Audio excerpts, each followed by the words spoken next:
While Telegram requires emails for login codes, let's try it with Nestis. Now, first of all, you'll have to download Telegram or update the Telegram version by app through our Play Store. I'm using Android. You can use your iOS device, and mine is up to date, so I'll just have to open, and I have to log in, so I'll select the country.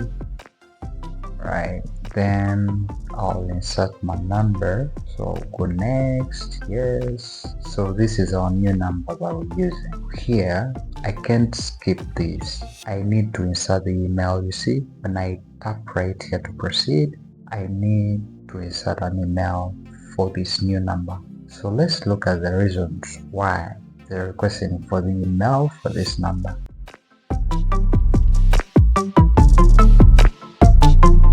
Let me insert my email, then I tap next. So they are letting me know that the code has been sent to my email. Okay, it has been sent to my email, the email that I inserted.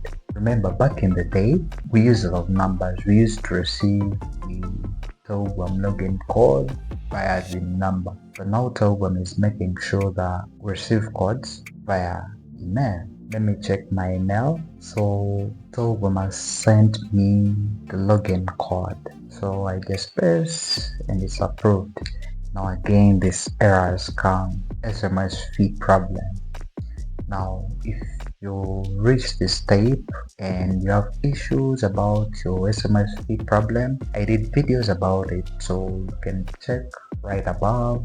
There is a video that I've placed for you. You can click and watch the video that explains this in details and why you can do some of the solutions that you can follow to solve this issue. So Telegram's move for email verification isn't random. It is a smart step towards better security, reliability, and global access. Now, if you've not added your email today, please do it to avoid problems in the future. If you found this video helpful, give it a thumbs up and subscribe for more videos like this. Thank you so much for watching. Until next time, blessings.